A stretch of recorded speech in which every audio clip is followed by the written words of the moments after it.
And so there's a lot of shame that women are taught from their body in our societies. And I'm a bigger woman. And so from a young age, like, what do you do with that? How are you supposed to feel about that? There's a lot of messages that come at you. And today it's not something I think about as much. Sparkles and bubbles, baby. Okay. Yes, okay. Sparkles and bubbles. So I'm going to ask a question now. It's going to reverse this trend. We're trending towards pee and towards like laughing and having a really good time. I'm going to try to throw something in here that maybe we can be grateful for. Maybe it's hard. But you mentioned the word shame and, things that think we want to carry as little shame as possible. So I'm curious from your life experiences, team, what shames have you learned to overcome and how have you done that? I mean, the how have you done that is a much easier question. And like, there's still shame. I mean, there's so much external. Yeah. You should be this, you should be that, you should have this, you should want that. So I think there's this like constant barrage of, that potential from society. And I think the antidote to self-compassion. There's shame for me would be mistakes largely that I made. And those for me are largely that had negative impacts on other people is the thing that really jumped to mind when you asked the question. Yeah. And then it's just like, yeah, you might have fucked up. You're an imperfect human, but that doesn't define you. And what defines you is what you do after those moments. Yeah. Yeah. What say you, Tracey? Thank you for giving me a minute, Shannon, because I got to think about it. The three that come to mind, and I've never asked myself this question, so I'm already so grateful for you, Matt. The first two I'll share, I feel like I'm like in a job interview where I'm picking the good ones, but I don't mean it that way at all. Yeah. Each of us have visited a little bit today going back to high school. And in high school, I did mention that I was a dork. It was in all the AP classes. You were a dork or you are a dork? 100%. You're actually exactly where I'm at that love it. I was really smart. It was getting good grades was easy. And I didn't have a lot of tolerance necessarily for folks around me who weren't just like focused on that and doing that. And that energy is not always appreciated in high school. Right. Yeah. There was shame that was embedded in me of being a nerd, of being that way and feeling like I was supposed to, not bring that because it can be intimidating, or maybe I'm trying to make people feel badly with what I knew. And I don't feel that way anymore at all. How do you overcome that? One has been finding places where other people are like me and they love knowledge and, being a dork is celebrated. And it's also in who Shannon and I celebrate and who we study and who we choose to work with. And it's number 2 for me on the shame list is the sense of too muchness, which we hear a lot from the community we serve of catalysts, that our ideas are too big, that we push too fast, that we want too much, that we dream the impossible, right? That we want to milk every moment out of life. And so this can be labeled in positive ways, right? We talk about catalysts, change makers, optimist, falls into this, innovator. It can also be troublemakers. It can have a negative connotation.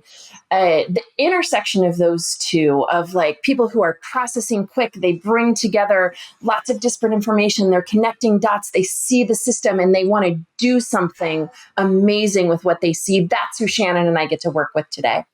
And so that's a way that we have normalized and overcome and made sure that we're celebrating things that made us maybe not, I can't speak for you, Shannon, the recycling program. Maybe that was, a badge at the time. I don't know. But those are my 2. And then the third for me, as a woman, body dysmorphia. There was shame for us in our bodies. Even the word vagina that you mentioned earlier, like kind of didn't get spoken except in fits and giggles, right? Male genitalia have always been much more common. And so there's a lot of shame that women are taught from their body in our societies. And I'm a bigger woman. And so from a young age, like, what do you do with that? How are you supposed to feel about that? There's a lot of messages that come at you. And today it's not something I think about as much. I want to be healthy, but I don't want to be skinny, right? Like that's not the goal anymore. And so that would be the third big one for me in terms of shame. And that one, I don't know that really is overcome, because those messages I still have to really be with. They're so embedded from such a young age. To Shan's point, it is that constant, kind of knowing yourself, listening to yourself, self-compassion, and checking back in. So those are my three. Thank you. I want to hear yours, Matt.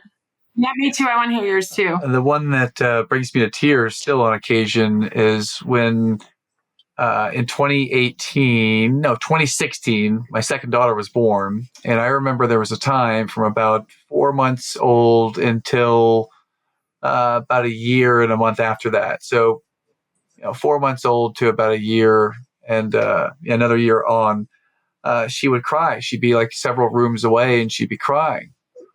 And, I would say her name, and I would say her name loud, as if that's going to get her to realize that you're interrupting my Zoom call with this very important client.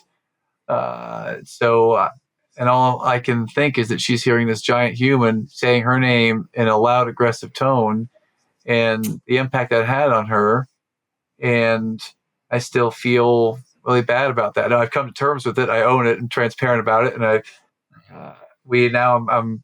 very proud to say that we've lived in a yell-free home for the past 2.5 years. So that's been really positive. Yeah, that's a win.